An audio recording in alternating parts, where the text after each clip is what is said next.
कन्हैया कुमार जी, एक तरफ आप और एक तरफ मनोज तिवारी, कितनी चुनौती है दिल्ली में आपकी? देखिए, एक तरफ मनोज तिवारी हैं, दूसरी तरफ उत्तर पूर्वी दिल्ली की जनता है। मैं नहीं हूँ।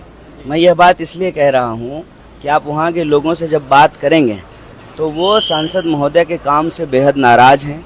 उनकी शिकायत यह है कि 10 साल में मनोज तिवारी जी दिखाई नहीं दिए, लोगों के सुख दुख में खड़े नहीं हुए, और वहाँ के लोगों की जो परेशानियाँ हैं, चाहे वो ट्रैफिक की समस्या हो, जल भराव की समस्या हो, डीडीए की मनमानी हो, किसी भी चीज़ में सांसद महोदय जनता के साथ खड़े नहीं होते हैं। तो यह चुनाव जो है धीरे धीरे अब 2 पार्टी के बीच में नहीं है, 2 व्यक्ति के बीच में नहीं है, यह चुनाव एनडीए बनाम जनता हो गई है। सर, कल प्रधानमंत्री का रोड शो था पटना में और भाजपा वाले लोग दावा कर रहे हैं कि ऐसा ऐतिहासिक रोड शो हुआ है कि लोग देखते रह गए। और अरे, भाजपा तो प्रधानमंत्री जी के बारे में कुछ भी ऐतिहासिक बोल देती है। कल मैं भी सुन रहा था, बहुत सारे पत्रकार भी कह रहे थे कि पहली बार पटना में किसी प्रधानमंत्री ने रोड शो किया है। तो प्रधानमंत्री जी नीम के पेड़ पे चढ़ जाएंगे तो फिर कहेंगे कि पहली बार कोई प्रधानमंत्री नीम के पेड़ पे चढ़े हैं। इस तरह से इतिहास नहीं बनता है। इतिहास तब बनता जब प्रधानमंत्री जी बिहार की जनता की जो मांग थी कि बिहार को विशेष राज्य का दर्जा दिया जाए, उसको वो पूरा कर देते। और यह मांग जो है खुद उनके घटक दल के नेता श्री नीतीश कुमार जी ही कर रहे थे, तब इतिहास बनता है। इस तरह से इतिहास नहीं बनता है कि आज प्रधानमंत्री जी जो है नीम के पेड़ पे चढ़ गए, परसों जो है प्रधानमंत्री पीपल के पेड़ पे चढ़ गए। इससे इतिहास बनता है।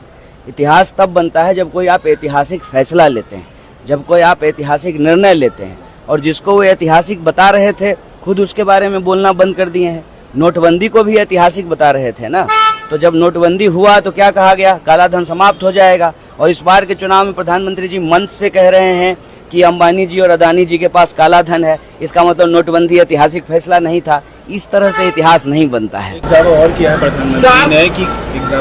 प्रधानमंत्री ने कल कि भाजपा और एनडीए के कमिटमेंट को बिहार की जनता देख रही है, आरजेडी और कांग्रेस के तुष्टीकरण को भी देख रही है। वही कमिटमेंट तो हम पूछ रहे हैं सर।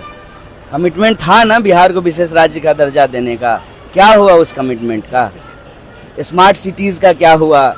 जो सांसद गांव अच्छा, आप लोगों को याद होगा कि सांसद लोग गांव गोद लिए थे। तो मेरा आपसे आग्रह है, एक बार इस देश के लोकतंत्र के लिए, लोगों के लिए एक बार उन गांवों को जाकर के दिखा दीजिए कि जो गांव ये लोग गोद लिए थे विकास के नाम पर, वो विकास गोद में ही है कि जो है पैदल चलने लगा है, अपने पैर पे खड़ा हो गया। जरा दिखाइए ना उन गाँवों को। सारे सांसदों ने जो है गाँव गोद लिए थे। ये जो कमिटमेंट की बात है, उसकी सच्चाई बिहार की जनता समझ रही है। और आपको बता दें, जनता समझ रही है। ये इस बार का चुनाव जो है ना, 2 अलायंस के बीच में और 2 पार्टी के बीच में नहीं हो रहा है। इस बार देश की जनता एनडीए के सामने लड़ रही है। अपना खाना खा करके चुपचाप जा करके वोट कर रही है, क्योंकि उनको महसूस होने लगा है कि देश में तानाशाही बढ़ रही है। और जिस तरह से बीजेपी सांसद का लड़का बूथ को कैप्चर करके हाथ में ईवीएम लेकर के वीडियो बना करके कहता है कि ईवीएम मेरे बाप का है, इसको जनता समझ रही है। इसीलिए मैं कह रहा हूँ कि हवाबाजी करने दीजिए, शोबाजी करने दीजिए। जनता मन ही मन ठान ली है कि 10 साल हो गया है, समय समय पे सत्ता बदलते रहनी चाहिए, रोटी पलटती रहनी चाहिए, नहीं तो रोटी जल जाती है और सत्ता निरंकुश हो जाती है।